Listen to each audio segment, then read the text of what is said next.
আজকে আমি একটু মিষ্টি পান খাইতে চাই। এই যে মিষ্টি পান আমার একদম সামনে দাঁড়াইছে এতগুলো লাইট নিয়ে। কারণ হচ্ছে আমি যখন ফুটবলে ছিলাম 2014 সালে আমার লিগামেন্ট ইনজুরির কারণে আমি আর ফুটবল খেলতে পারি নাই।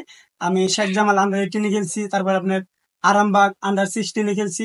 লাস্ট আপনার আন্ডার 18 আপনার 18-19 বসুন্ধরা সাইন করা হয়েছে, কিন্তু আমার লিগামেন্ট ইনজুরি তার খেলাও নাই। তো আমার বন্ধু বান্ধব যারা আছে, যেমন ধরেন বর্তমানে ন্যাশনাল টিমে আলামিন ফাহিম আছে, রানিং ফুটবলাররা খেলতেছে।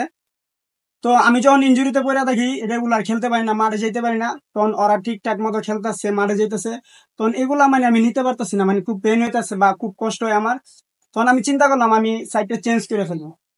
তো আমার ফ্রেন্ড লিস্টে যত ফুটবলার ছিল, কোচ ছিল, সবাইকে ব্লক মেরে আমি টিকটক দেওয়া শুরু করি, ভিডিও করি বা ফানি ভিডিও করি, কন্টেন্ট করি। আমার কাছে খুবই ভালো লাগে ফুটবলটারে বলতে বলতে যাতে আমি ভালো কিছু করতে পারি বা ফুটবল সাইডটারে আমি সরাই দিতে পারি।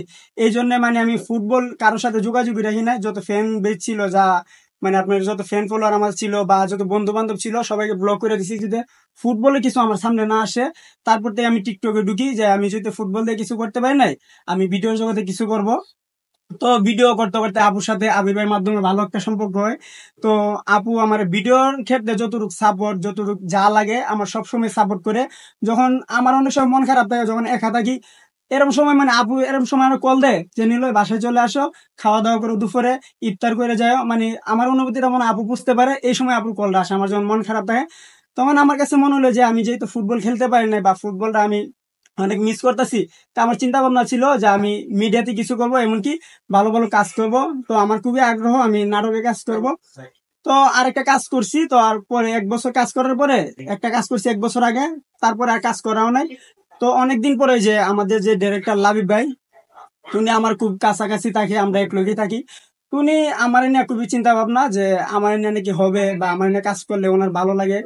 তো উনি যে যে গল্পটা আজকে আমরা অচিনপুর যে গল্পটা করেছি, উনি আমার এই গল্পটা একদিন শোনাইছে, যে অচিনপুরের গল্পটা গল্পটা আমার কাছে খুবই ভালো লাগছে। তারপরে আমি বাইরে বললাম যে ঠিক আছে ভাই, আমি কাজটা করতেছি। তারপরে আমাদের একজন নায়িকা ছিল, ওনার সাথে কথা বলছি, সে করবে না। তখন আমার কাছে মনে হলো যে রিয়া, ওই যে আমার বোন লাগে, আমার কাছে মনে হলো যে রিয়া পারফেক্ট, এই ক্যারেক্টারের জন্য পারফেক্ট। তারপরে রিয়ারে নক করছি। রিয়ারে নক করার পরে রিয়া বলছে ভাই হুটহাট এত সুন্দর কাজ আমি কেমনে করবো, 2 দিন সময় দেন। আমি বলছি না, সবকিছু হুটহাটিও, তুমি চাইলে আসো। তো আসার পরে আমরা কাজটা শুরু করছি বা কাজটা করছি। আর ফার্স্ট টাইম থেকে গল্প, ট্রেলার যা আছে সবই আপুর কাছে আমি শেয়ার করতেছি। আপু বলতেছে অনেক সুন্দর কাজ, তুমি করো, যতটুকু সাপোর্ট লাগে যা লাগে আমি তোমার করতেছি। একটু বলবেন যে আসলে মানুষের একটা